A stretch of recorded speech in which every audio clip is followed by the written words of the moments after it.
Welcome everyone. This is the Kalaari behind the scenes episode with Harish Bijoor. Harish is a brand thinker and practitioner who runs his own consulting firm.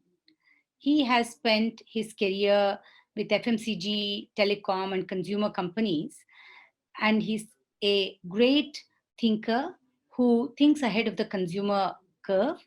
And today he shares his insights and learnings with us. Harish, thank you so much for joining in this episode of Kalaari Capital's Behind the Scenes podcast. I appreciate you taking your time to share insights and learnings with young founders and entrepreneurs and everyone out there. My pleasure, Vani, to be here with you. Yeah. So, Harish, you are a brand guru and an expert.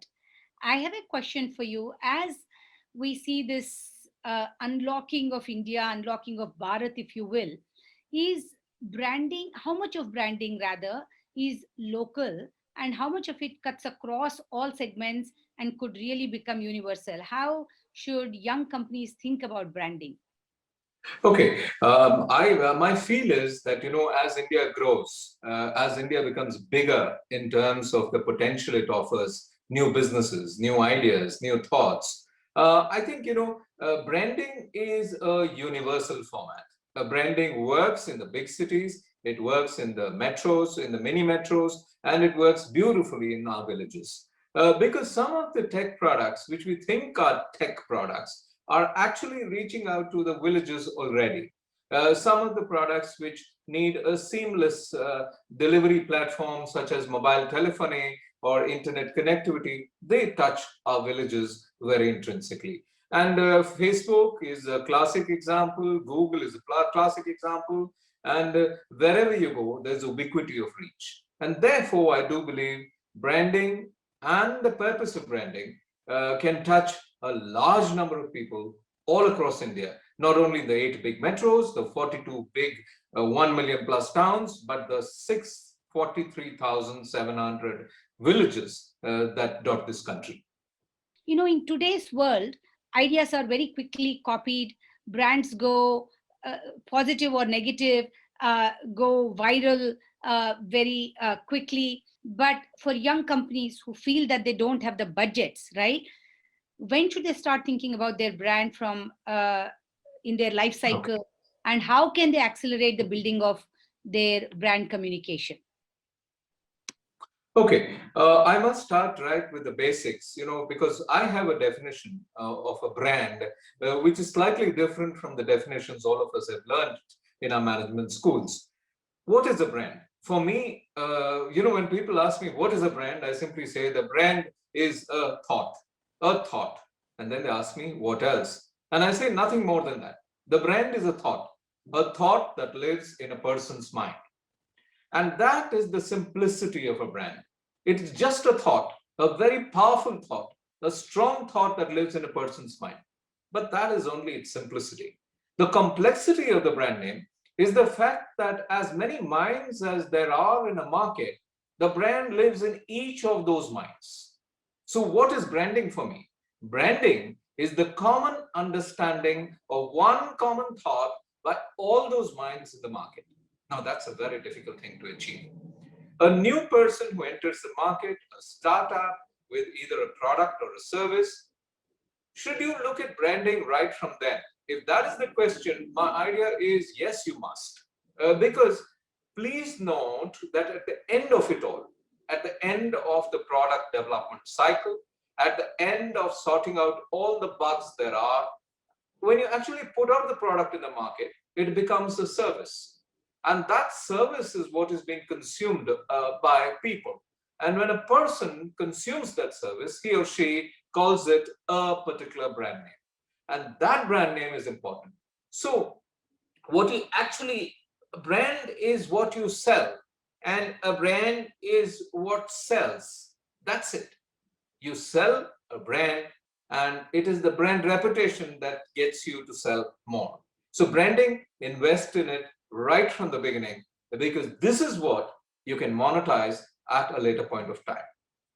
How should founders think about personal brand, company brand, and product brand? Vani, I think that's a good question because if you really look at founders and co-founders who put companies together, it's extremely critical for each one of them to invest in personal branding.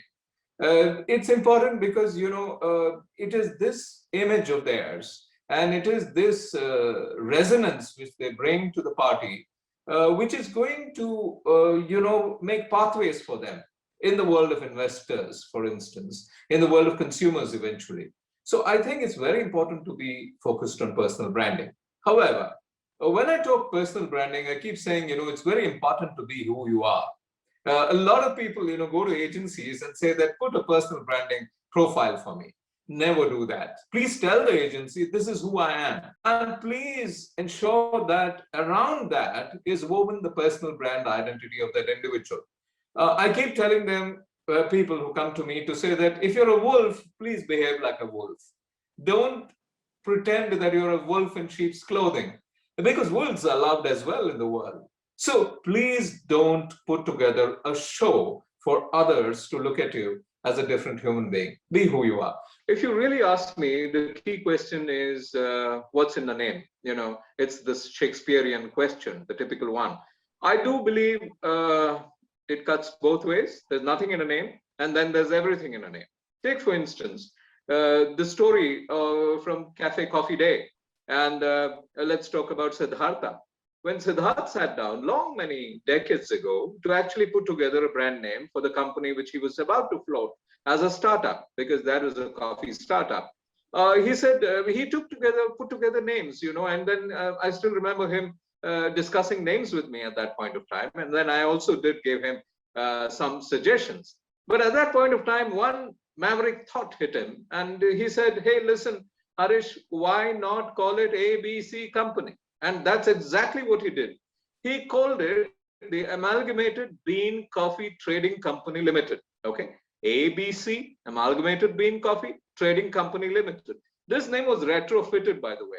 It was not thought of at all. It was retrofitted. And guess what? He floated the company as that. And he started off and did very well. Then came a point of time when the company had to be front-ended. Now, this is a back-ended company name. And with a back-ended company name, you can get away with anything. The front-ended company name is really, when he wanted to open cafes. At that point of time, he needed a brand name. So again, a reasonably generic brand name put together called Cafe Coffee Day, which got abbreviated to CCD by a lot of people who are in a hurry. People typically call it CCD. They don't even think of Cafe Coffee Day. Then came a time when the company was going public. And at that point of time, Siddharth put together something called Coffee Day Enterprises. So if you really look at it, different needs at different points of time need a different name to come to the fore. But can you get away with ABC? Could Cafe Coffee Day be just as good today with just a name called ABC Coffee or Cafe? I think it could. So what's in a brand name? Nothing and everything. But for startups, I typically would encourage them to invest in a good brand name. A brand name that's memorable, a brand name that's short, a brand name that's crisp. Because please remember, at the end of the day, a brand is a spine, a spinal cord, around which everything else falls together. And this spinal cord is what will hold you in good stead in the future. Building a brand costs money. We don't have a large advertising budget. So says a young entrepreneur who comes to you. Yeah. Your answer. Well, I would put it this way, and I'm going to be cheeky on this one. If you don't have money, do you have time? Because let's look at it this way. If you don't have money to build a brand name, you can still build a brand name over time. The point is this, that there are two currencies in our lives today. Currency one is money, which all of us know. Currency two is time. Now it looks like time is a more important currency than money, because money can be topped up. Money can be earned and topped up. Money can be, you can get 10 investors to bring in money, but time, can you top up time? We can't, because we can't go to a top-up shop and say, hey, I've lost 2 years of my life. Can you top it up? And therefore, time is of essence. If time is of essence, you might have to spend money. However, if time is not of such big a sense, over a long period of time, you can build a brand name. I have a theory which simply says that there is a concept called top-down branding. And top-down branding is when a Colgate typically spends about 350 crores of rupees every year and puts advertising together and tells everybody Colgate washes whitest or cleans your teeth the brightest. That's a way of building a brand, top down. Then there is another kind of branding, which is bottom up branding. And bottom up branding is where you don't spend money, but you spend a lot of time in putting energy into the focus of what your brand is all about. So my classic example, whenever somebody asks me, give me one example of a big brand, global brand built bottom up, I typically take the name Mahatma Gandhi.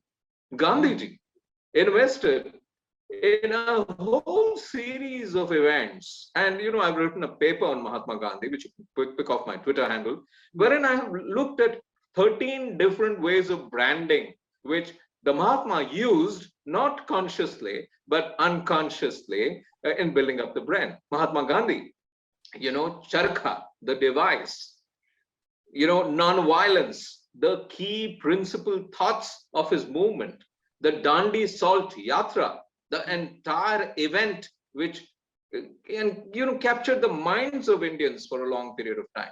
Non-violence, satyagraha, I can go on that. If you really look at it, this happened over a period of time. Mahatma Gandhi, the brand, got built over a series of years. And this brand, incidentally, is more robust and a brand that cannot be shaken too easily, fundamentally because it was built bottom up by the actions of the brand. So as a startup, you can either build your brand image by your actions in the market and by the traction that your product and service gets. The kind of word of, in the old days, I used to call it word of mouth. Now I call it word of digital. Word of digital is equal to word of mouth. Word of digital build up, that's bottom up building. Then the top down is really to take these big full page ads and say that, I'm here. Now, both tend to work. And at times, a cusp of the two tends to work as well. And the cusp of the two does not cost as much as only top-down advertising. So even if you don't have money, I think you can put together a brand proposition. In fact, I'm working on one. I can tell you a little story without taking the name of the brand for obvious reasons. It's a tech product. It's a tech product in telecom space. Essentially, this is a product which actually, can captivate the minds of people. But the point is, a product is too small. The product is niche within the telecom space. Now, how can you jump out of that space? So we are thinking of saying that, hey, if you attach yourself to a cause which is much larger than the product space, a cause which is much larger than all of telecom space, a cause that is much larger than anything that the country has seen, you can hitch your wagon to a stop. And that is possibly a third way of building a brand, a subliminal way of building a brand, bottom up, but again with less money, but with a great degree of public attention. Harish, you have done a lot of research and you've spoken a lot about sort of the rural opportunity, the rural consumers, the Bharat that everybody is talking about, the 400 to 600 million Indian consumers coming into the digital world and embracing it actively. So as a startups and technology companies, how should they think about connecting to this audience with products and services, and how do you see this opportunity manifest in India and impact both the digital India and the digital economy? Vani, if you look at it, this is a huge opportunity, and you brought up a very relevant point about saying that rural and Bharat is the big opportunity out there. I believe the urban market opportunity has largely been plucked, and okay, there is still some low-hanging fruit which you can pluck, but the higher-hanging fruit are unreachable at this point of time. Therefore, if you want to enter into rural markets, one of the biggest ways of looking at it is the fact that you must understand who the rural person is, who this rural persona is, what his needs are, what his wants are. and what are his desires and aspirations. I typically personify a rural person to be one who is in the needs and wants market. He, she, and they are not in the desires and aspirations market at all. They're in the needs and wants market. And therefore, it's extremely important to weave different stories when you reach to rural people. All stories need to be needs and wants oriented. Yes, you can make them very snazzy, look nice, but don't talk about desires and aspirations. What is a needs and wants product? I mean, if I take water, Rail Neer, which sells on Indian railways for possibly 10 rupees a bottle, is a desire, is a need product. Distillery, which possibly sells at 20 rupees, is a want product. But an avian is a desire product. A Perrier is an aspiration product. So rural India is all about needs and wants. Let's look at them and let's offer them that. The second important thing to do is look at positioning. I consider myself to be a positioning snoop. What is it that I do? I simply enter into a company and I say that, hey, this is how you must position your brand for rural markets. And this is how you must position it for urban markets. Now, extremely important to understand that rural people have a different ethos, a different value system, a different way of emoting with people altogether. And it's important for us to emote with them at that level. I keep saying, a lot of people tell me, hey, do you know the penetration of audio, video formats, short format videos in rural markets? I tell them, yes, it's big. In Punjab, I have noticed an 83.7% penetration of TikTok when TikTok was around. That's big. That's really big.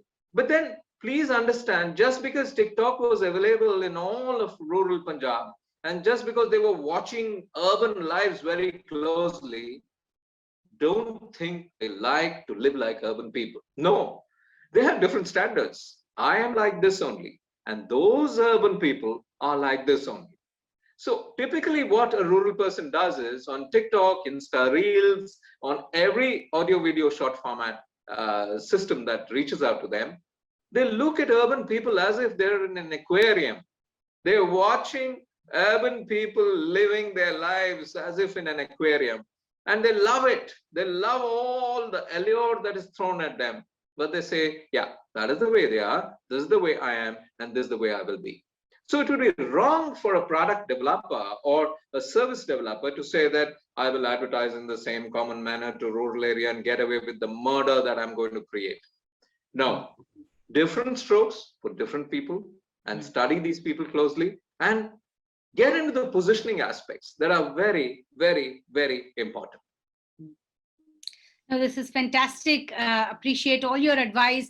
As we close, I want to ask you, Harish, what do you see that's fundamentally changing about the India opportunity? And especially, I'm very excited about the many sort of newer brands that are emerging. And I think the consumer has a choice today like never before. So how do you see this phase of what we are going through?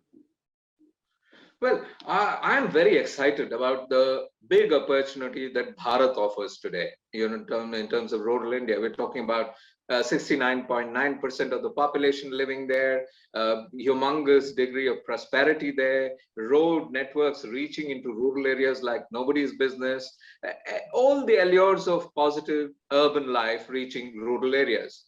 For a developer, for a product developer, for a startup in product or services space, my advice would be, hey, listen, things have changed very, very dramatically today. To many an extent, we are going back to the basics. And what are the basics? The basics are the ability to see and the ability to hear are the basics. All of us are able to see something. All of us are able to hear something. Those two abilities today are superior in rural areas to the ability to read and write. Maybe there aren't too many people who can read a particular language, even their mother tongue, by the way. Maybe there aren't too many people who can actually write their mother tongue, other language. But everybody in that village and village cluster is able to see the visual message and is able to hear the audio message. So I'm saying reading and writing is dead. Ouch. It hurts me a lot because I love to read, I love to write. But reading and writing, it was so yesterday. Reading and writing was so 2020. And that is long, many years ago for many of us. What is new is the audio and the visual.